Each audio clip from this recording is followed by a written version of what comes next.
Muy bien, pues esta es la continuación, la parte 2 de la lección número 26. Me equivoqué. Bueno, primero me se fue el internet, ¿verdad?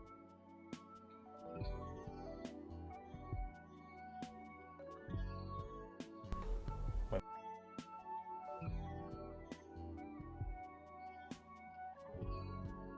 primero que sirva el micrófono. Ahí está. Primero me falló el internet, luego me puse a grabar esta segunda parte y ya llevaba como 20 minutos y me doy cuenta que no estaba grabando. Entonces pues aquí estoy otra vez. Muy bien. Vamos a ver si ahora sí grabo. Se supone que estoy grabando. Ya hasta desconfío de mí mismo. Entonces estábamos acá. Ya habíamos leído el problema. Vamos a empezar a contestar las preguntas. Ahí fue cuando se fue el internet.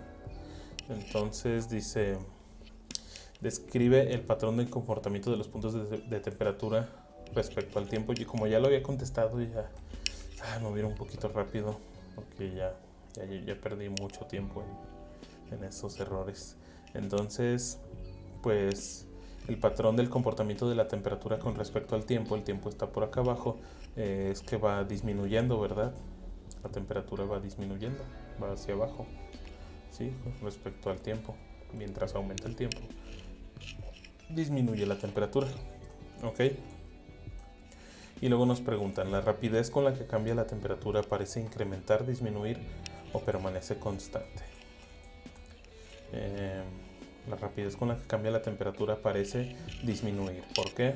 Porque aquí disminuyó como 5 grados y aquí como 4 y acá termina disminuyendo como 1 grado, menos de 1 grado, ¿verdad? Entonces cada vez va disminuyendo un poquito menos grados, ¿verdad? De lo que disminuyó al principio. Entonces la temperatura o la rapidez con la que cambia la temperatura parece disminuir. ¿Ok? Justifica tu respuesta, ya la justifiqué, ¿verdad? ¿Qué más? Imagina una curva que pasa por los puntos de la gráfica. Ok, ¿cómo esperas que se comporte la curva cuando aumenta el valor del tiempo? ¿Qué pasa si yo pongo una línea de tiempo más larga, verdad? Eso es lo que me dicen, que el eje del tiempo llegue hasta acá, por ejemplo. Pues esta línea que pasa por estos puntos es lo que nos dicen. Imagínate una línea aquí, pues va a irse cada vez más parejita con algún punto de temperatura, ¿verdad? ¿Cuál punto de temperatura? Pues yo me imagino que que es la temperatura ambiente, ¿verdad? Me dice, eso es lo que cómo espero que la curva se mueva, ¿verdad? ¿Crees que la curva se cruce con la recta esta? Pues no que la cruce, sino que se empalme a lo mucho, ¿verdad? O sea, no creo que esa taza de agua, no sé qué era, disminuya más de la temperatura ambiente, su temperatura, ¿ok? A menos que haya aire que lo enfríe. Y luego dice, ya lo expliqué, ¿verdad? La derivada de una función que modela los puntos aumenta, disminuye o es constante. La derivada de una función que pasa por estos puntos, o sea, de la curva, pues va a ser un valor negativo aquí, luego otro menos negativo, menos negativo, menos negativo hasta llegar al cero, ¿verdad? Acuérdense que cuando están inclinadas hacia abajo, acuérdense que derivar es sacar la pendiente. Si se escucha el micrófono, sí, ya hasta tengo miedo de que no se escuche el micrófono, voy a estar checando de vez en cuando. Entonces, sí se va a disminuir, ¿verdad? La derivada es una pendiente a la curva. Acuérdense, una recta pendiente, o sea que solo toca en un punto, en el punto donde derivas. Entonces, depende en qué punto derives, la recta o esa pendiente va a irse acostando un poco más, ¿verdad? De estar así inclinada, va a irse haciendo menos inclinada hasta llegar tal vez a esos 28.5 grados y ahí se va a quedar fija, ¿verdad? Con un valor de pendiente igual a 0. Y esto último nos dice que se puede hacer la gráfica acomodándose a una función que tenga este tipo de forma: a, b a la t más e. ¿verdad? Donde A, B y C son números, T es el tiempo y T mayúscula es la temperatura medida en el agua, ¿ok? Entonces, pues esto no lo voy a hacer porque me va a tomar mucho tiempo, de modo, pero estos tres voy a verificar las respuestas en el apéndice. Entonces, nada más para ver si razoné como debería haber razonado, ¿verdad? Entonces, estoy en la actividad 7 de la unidad 2, ¿verdad? Sí, actividad 7, unidad 2. Y son el 1, 2 y 3. Vamos a ver. No me acuerdo dónde están las respuestas del apéndice, pero van a estar por acá. Esto es de la unidad 1, si no me equivoco. Sí.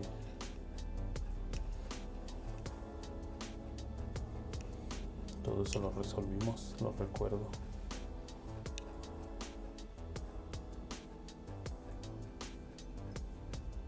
Mucha lectura. ¿Qué página estará? Unidad 2. Bueno, ya llegué a la unidad 2, actividad 4.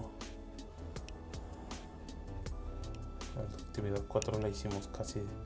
Bueno, hice algunos ejemplos y les dejé otros de tarea, ¿verdad? Y este lo checamos aquí con las respuestas porque estaba un poquito difícil saber qué hacer. Este no lo hice así, pero pues, esto sí lo pensé más o menos así. Y luego dije yo haría más rectángulos chiquitos. Sí, lo dije, pero no lo hice. Actividad 6 no la hice. Ahí está. La rapidez con la que cambia la temperatura disminuye. Sí, ¿verdad? Es lo que vimos. ¿Por qué? Pues porque conforme pasa el tiempo los cambios de temperatura son menores, son más chiquitos. Luego la curva continúa en descenso.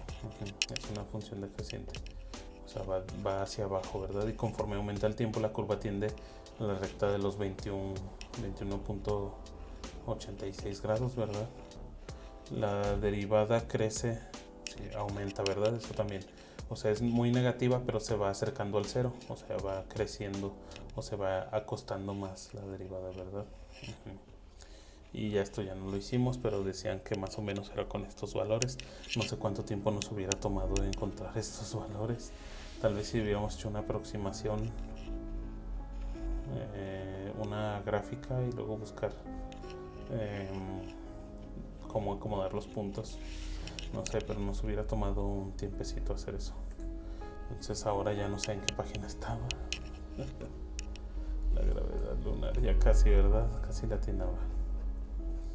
Le hice el tanteo. Estas cosas yo las soñaba, esos motores. Entonces, ya llegamos. Aquí estamos otra vez. Muy bien, vamos a esto. El concepto de integral definida a partir del área bajo la curva. Vamos a considerar el problema de encontrar el área de una región determinada en el plano. Ok. Delimitado por la recta vertical x igual a A y x igual a B. X igual a A, x igual a B. Suponiendo, ¿verdad? Aquí esta gráfica no tiene que ver con lo que están diciendo aquí.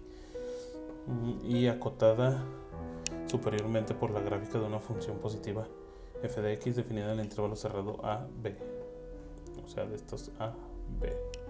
Una región de este tipo se ilustra en la figura 13.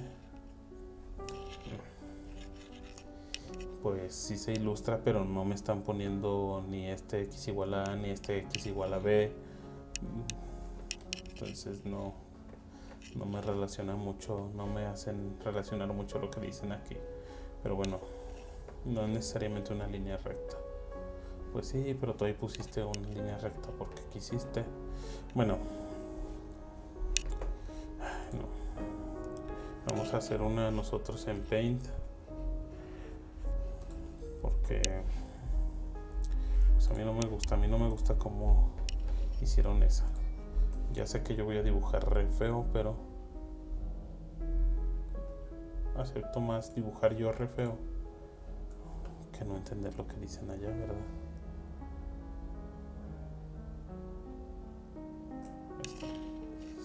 Y luego vamos a ponerle aquí, bueno, sí, estas flechas para definir que el eje es positivo en la X para acá y en la Y para acá. Nos dicen que tenemos dos límites, X igual a X igual a B. ¿Qué puede ser ahí? ¿Qué puede ser B? Cualquier número, puede ser positivo, puede ser negativo, ¿verdad? No importa. Yo los voy a poner positivos porque acá dibujé muy poquito espacio. Entonces aquí le voy a poner A, le voy a poner acá el punto X, bueno, el punto B, y dice que estas dos funciones me delimitan. Vamos a poner las rojitas, los límites y delgaditos, delimitan las gráficas X igual a, suponiendo que es esta, ok, y la gráfica X igual a B. ¿Sí? Ahí está más o menos. Y dice que hay una función intermedia, f de x, que pues la voy a dibujar con una curva nada más para que quede bonita. La voy a dibujar un poquito más gruesa, de color azul. Ahí está. Entonces una curva por aquí, otra curva por acá. Así para que se vea bonita, ¿verdad? Ahí está. Entonces esta va a ser mi función f de x. Ok. Entonces, sí.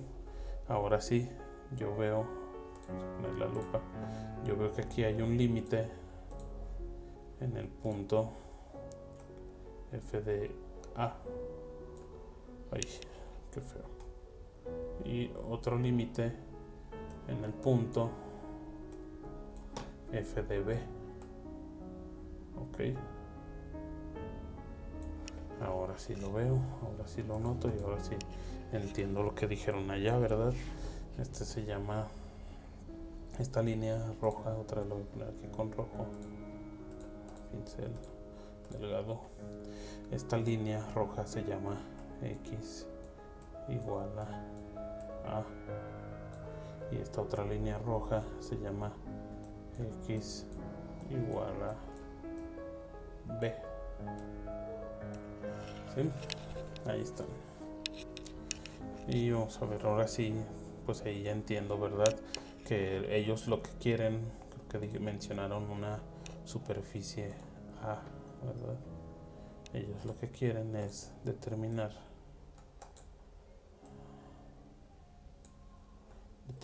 voy a empezar el valor de toda esta superficie, ¿sí?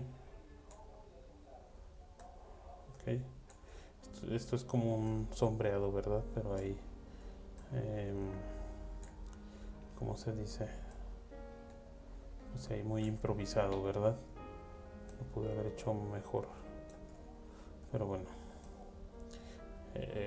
Dicen que la manera correcta o la manera en que se define el área de esta parte que está abajo de esta curva, limitada por esas rectas x igual a A y x igual a B. Eso fue lo que dijeron. Ok, entonces solo lo estoy sombreando para que se entienda.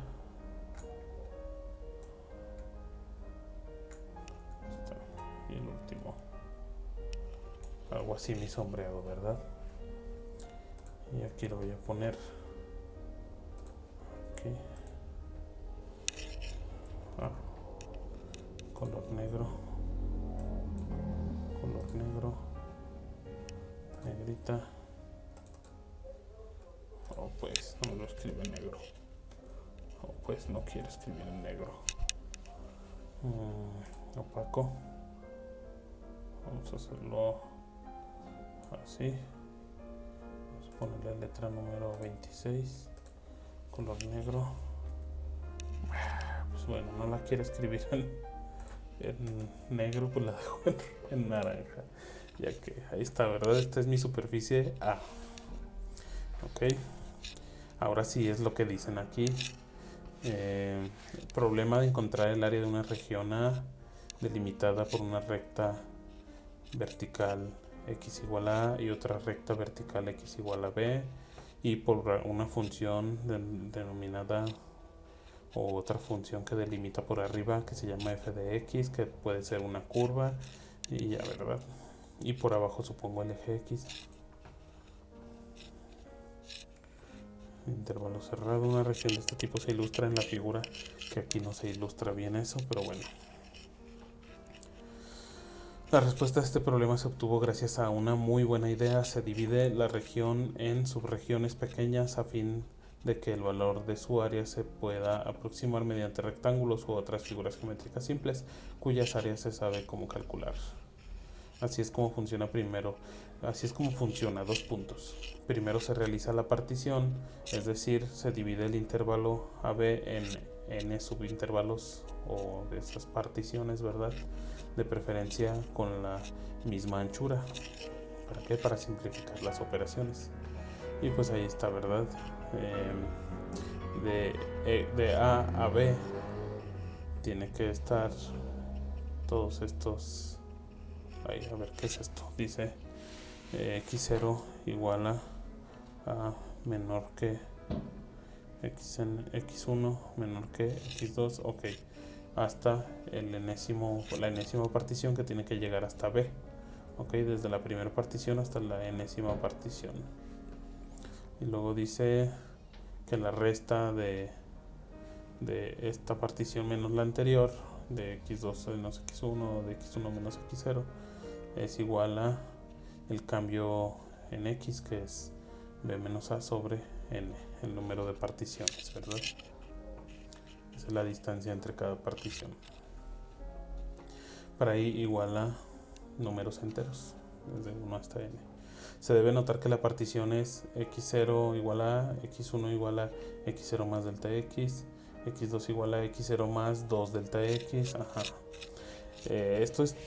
Todo esto que estoy leyendo tal vez es difícil de comprender, pero si se ponen a dibujarlo se van a dar cuenta que no es tan difícil como creían. Ok, ¿por qué? Quiero hacer más espacio aquí abajo, aunque es difícil, pero pues no es muy difícil de entender, porque lo único que te están diciendo, y por lo que es importante que tengan una buena comprensión lectora, desde primaria viene la comprensión lectora, es que pues tú tienes una, ay carambas, quiero una recta, supongamos que esa es mi recta, que yo aquí tengo mi punto, que delgadito, mi punto A, y aquí tengo mi punto B, ok.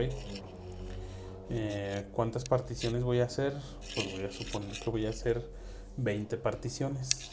¿Cómo sé de qué tamaño va a quedar cada partición?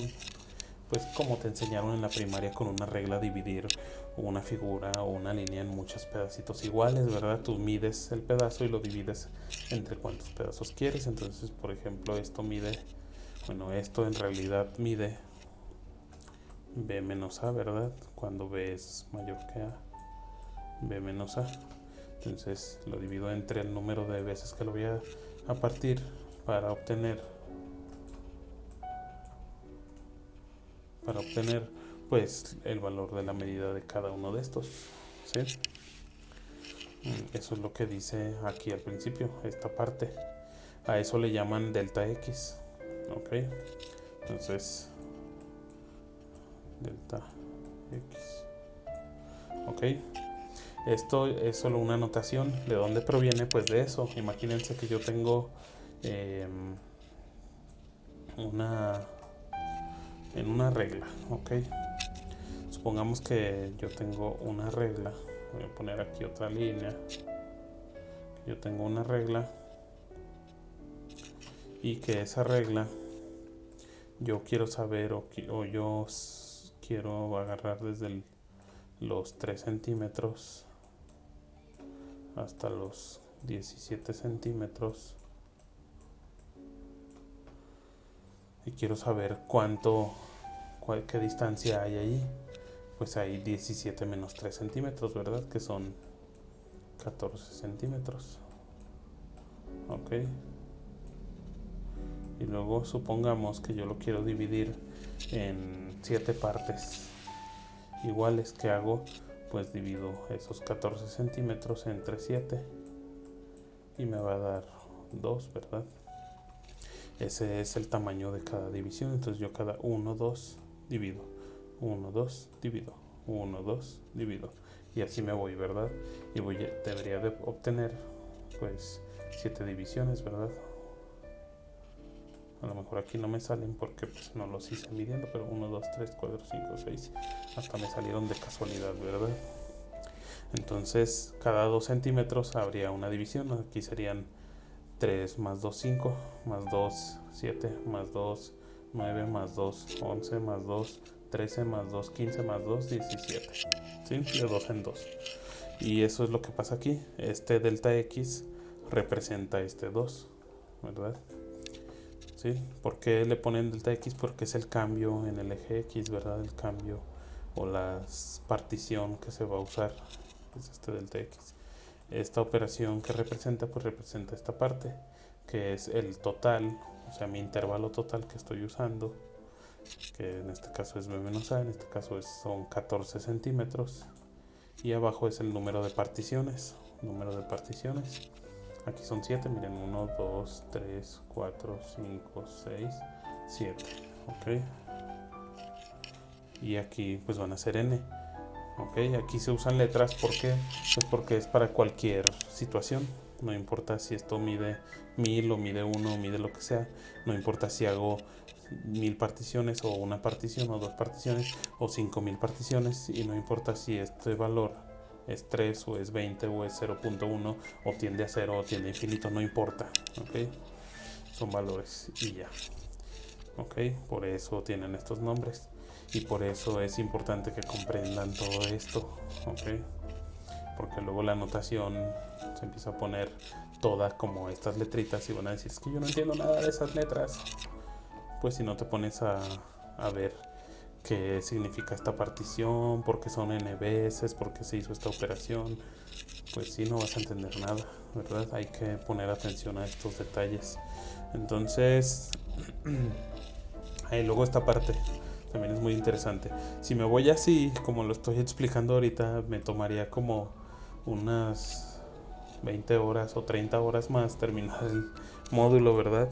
Entonces es probable que muchas partes como esta, pues nada más diga, pues sí, miren, esto es medio lógico, es una suma así, ya está. Si no lo creen, pues analícenlo con detalle, como yo analicé el primer caso, que para mí este es el primer caso, ¿verdad? Entonces esto lo estoy analizando a detalle para que vean que se puede analizar, lo pueden analizar ustedes y pueden ver si están haciéndolo bien o no con respecto a lo que el libro va diciendo que es lo correcto, ¿verdad? Por ejemplo, esta segunda parte ya analicé todo esto, ¿verdad? Todo esto ya. Luego dice,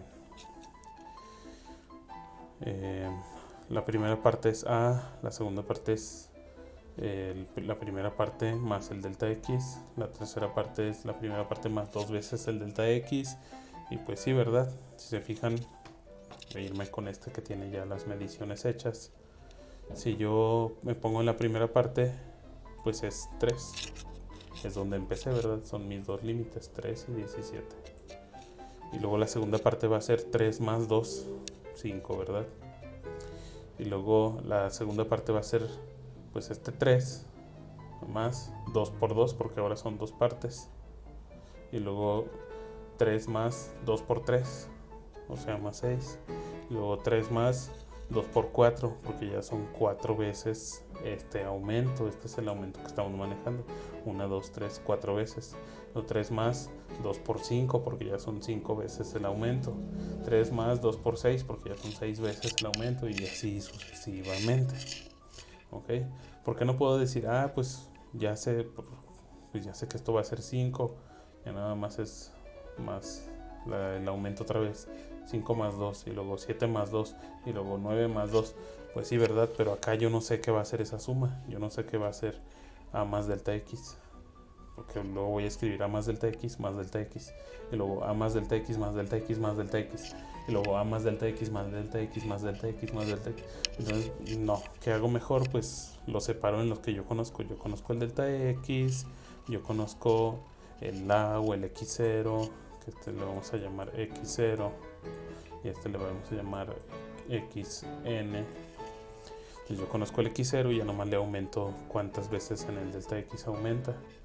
Y ya, ¿verdad? Eso es lo que hacen acá. Y luego xn, pues sí, va a ser x0 más n delta x. N veces el aumento, ¿verdad? Que es, el aumento ya sabemos que es b menos a sobre n. Eso es lo que vale delta x, solo lo sustituyeron.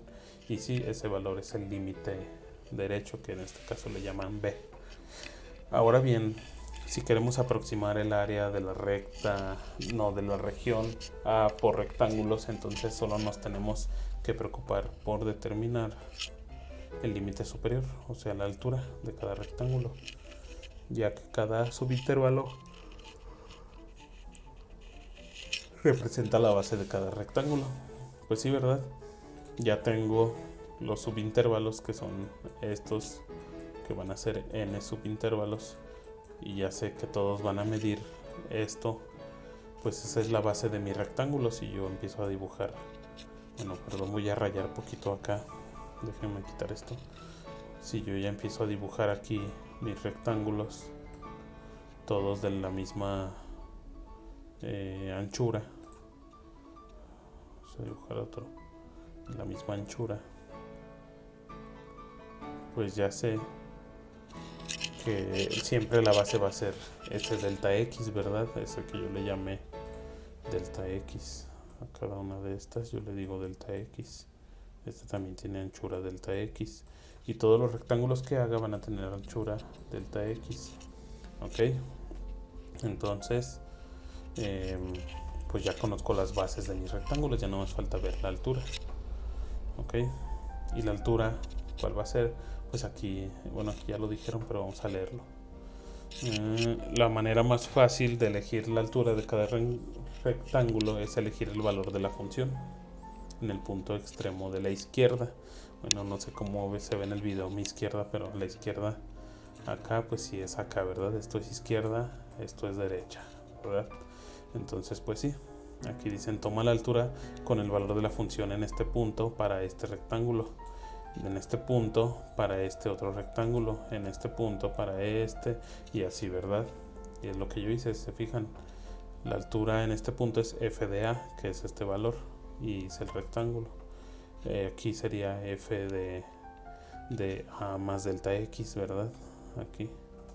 El siguiente sería f de a más 2 delta x, f de a más 3 delta x, f de a más 4 delta x, etcétera, etcétera, etcétera, etcétera, ¿verdad?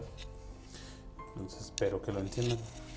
Aquí está, ¿verdad? F de x0, f de x1. Ok. Bueno, yo le dije x0 más delta x, luego x0 más 2 delta x, pero pues sí es x0, x1, x2, x3. Voy a hacer la figura, o en el punto extremo derecho de los pequeños, o en el punto extremo derecho de los pequeños intervalos delta x. También puede ser en el extremo derecho, ¿verdad? Obviamente si lo haces en el extremo derecho, el rectángulo va a quedar inscrito en la curva o por debajo de la curva, y si lo haces en el punto izquierdo, el rectángulo va a quedar circunscrito a la curva, ¿verdad? Y luego, ¿qué más dice? La suma de los n rectángulos se denota como con Sn. La suma de los n rectángulos. En la figura 15, aquí no hay figura 15, aquí está. Aquí. Bueno, no dice nada de Sn, pero bueno. También llamada suma por la izquierda. Ok, es la suma R1 más R2 más R3. ¿Qué expresión se obtiene al usar base por altura de cada rectángulo? Pues x0 f de x0, x1 f de x1 y así, ¿no? Ok, vamos a ver qué dice. No dice. Bueno, dice la suma es delta x, f de x0 más f de x1 más f de x2 más f de x3, bla, bla, bla, bla, bla. Ajá, usando la notación de sumatoria obtenemos que es la sumatoria desde 0 hasta n-1, porque llega hasta n-1, porque fue por la izquierda, y por la izquierda yo voy a llegar hasta aquí, ¿verdad? Hasta el rectángulo anterior, ok, y ese rectángulo está en n-1 porque el último es n, el que está sobre b, sería este, xn, pero pues ahí ya no voy a hacer rectángulo porque ya está fuera de mi límite, ok. Espero que entiendan eso también. Por eso llega a n-1. Y porque esta sumatoria, ¿qué significa? Suma todas las veces que aparezca x con su subíndice desde 0 hasta n-1. 0, 1, 2, 3 hasta n-1, que puede ser 20, 30 o 1000 o lo que sea, ¿verdad?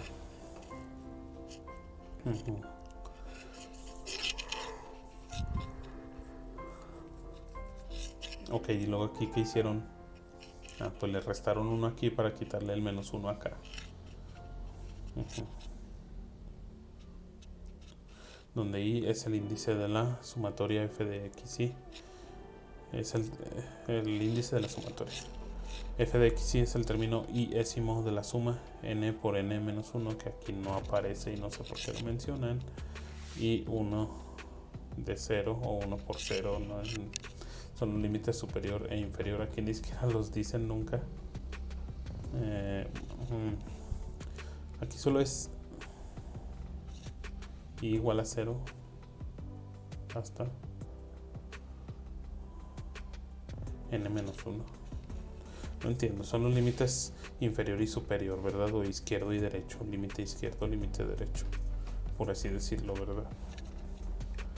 Se advierte que en la figura 15, la suma de los n rectángulos es denotado con ese n, llamada también suma por la derecha. Ok, ahora es cuando, mira, no quedaron, ¿cómo se dice? Así, ¿verdad? Estos son inscritos y los otros son circunscritos. Entonces yo lo hice mal, ¿verdad? No lo hice mal, lo que pasa es que la gráfica es diferente y ya, ¿verdad? Si lo hiciera con este punto, pero para este lado pues quedaría por fuera. Entonces depende de si la curva es creciente o decreciente, ¿verdad? Por eso me quedó al revés que esta, que es decreciente, porque la mía es creciente. Ajá. ¿Dónde me quedé? Ya no sé dónde me quedé. Acá, ¿verdad? Aquí. Al usar base por altura de cada rectángulo se obtiene otra vez una parecida y la misma sumatoria. Ahí está. Bueno, casi la misma sumatoria.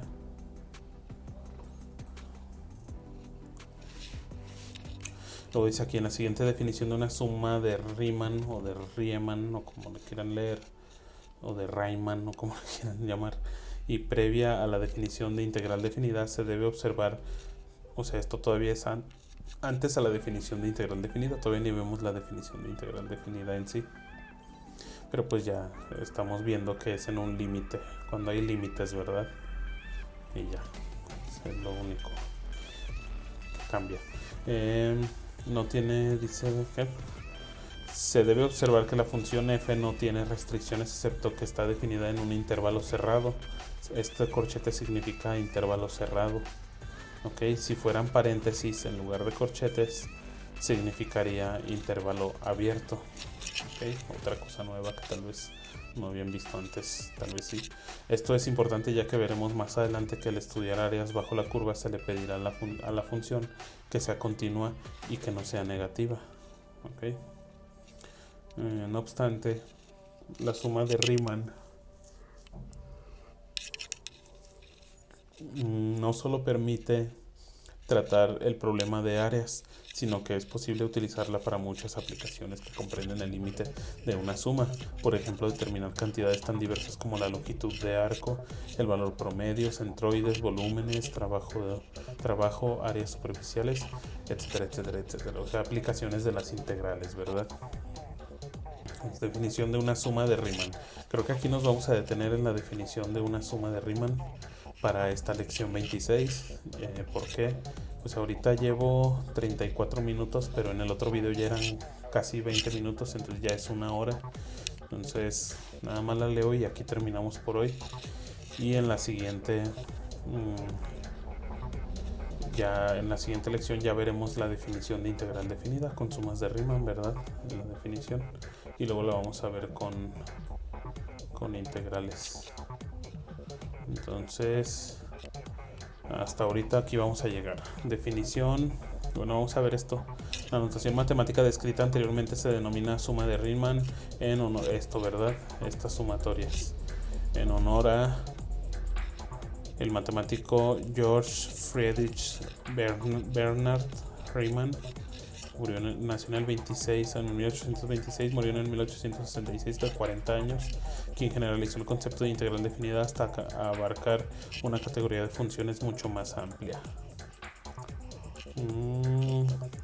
Ahora sí, sea f definida, o sea, una función, ¿verdad? Definida en el intervalo cerrado AB y sea delta una partición de AB dada por, y aquí está la partición como la que vimos, ¿verdad? Con xy menos 1 igual a delta xy. Muy bien. Delta x es lo mismo que ya habíamos visto. Todo esto ya lo vimos, ¿verdad? Y lo vimos bien detalladamente. Aquí está. Entonces no digan que no lo vimos. Donde delta xy es la longitud del iésimo subintervalo. ¿Sí? Ya vimos que el delta x es la longitud de los intervalos o de las particiones. Si CI representa cualquier punto en el iésimo intervalo, entonces la suma desde i igual a 1 hasta n de f de CI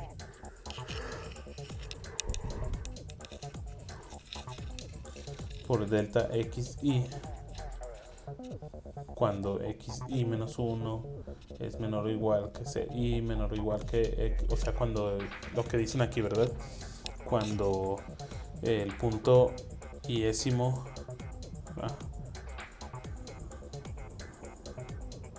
cuando está en el iésimo intervalo C, ¿verdad? Este es el iésimo intervalo, desde xi menos 1 hasta xi. Ese es un intervalo y el punto C está entre esos dos. Eso pues significa toda esta parte, ¿verdad? Todo esto es cuando el punto CI está en medio del intervalo, o bueno, en algún punto, no en medio, sino en cualquier punto adentro de este intervalo que va desde aquí hasta acá. Se llama suma de Riemann de f por la división de delta. Okay. Pues esa es la definición de una suma de Riemann. Las sumas de Riemann las vamos a usar para definir a las integrales definidas. Ok, entonces son importantes. Aquí están, miren las sumas de Riemann. Entonces no crean que esto es algo que no tenga uso para nosotros. Entonces aquí le dejamos por hoy. Nos vemos en la siguiente lección, en la lección 27, donde vamos a continuar con esto, definición de la integral definida de una función. Y luego ya no me voy a enrollar mucho en las definiciones. Vamos a ver estos teoremas, vamos a ver algún ejemplo y vamos a hacer ejercicios. Ok, ya no me voy a enrollar mucho con esta teoría. Solo leer teoremas, tratar de entenderlos, ver un ejercicio, hacer problemas, ¿sí? Propiedades de las integrales, las vamos a ver así rápido. Vamos a hacer ejercicios. Teorema fundamental del cálculo, también no me voy a enrollar mucho porque nos tomaría mucho tiempo. Lo vamos a ver, lo vamos a analizar con un ejemplo de estos, con uno, y hacer problemas, ¿ok? Vamos a leer, no vamos a ver demostraciones porque nos va a tomar mucho tiempo. Hacemos un ejercicio y así para acabar pronto, porque si no nunca vamos a acabar si me voy leyéndolo todo a detalle como lo leí ahorita, ¿verdad? Entonces pues eso sería todo por hoy. Esta fue la lección 26 La siguiente será la lección 27, que espero subirla muy pronto, antes de que empiecen otra vez los exámenes. Y pues nos estaremos viendo entonces. Estudien, analicen, lean, entiendan, comprendan, investiguen, hagan todo lo necesario para que no pierdan la atención de esto. Si piensan seguir estudiando una carrera o algo que esté relacionado con las matemáticas, o sea, alguna ingeniería o algunas licenciaturas también, consideren que esto va a ser el pan de cada día, ¿verdad? Allá en la ingeniería. Entonces, pues nos vemos en la siguiente clase. Gracias. Pues creo que es todo. Esta es la parte 2. La parte 1 la transmití en vivo. Si no la pueden ver ahorita, o si dicen es que yo no entiendo cómo es que de repente ya estaba resolviendo un problema, pues es porque la otra parte ya la había transmitido en vivo. Y pues busquen la transmisión en vivo, ¿verdad? Se supone que debe estar en la lista de reproducción antes de este video. Si ven la lista de reproducción, también hay que considerar que ahí están organizados los videos por listas de reproducción de cada módulo. Entonces, eso sería todo por hoy. Muchas gracias. Hasta luego, hasta el próximo video.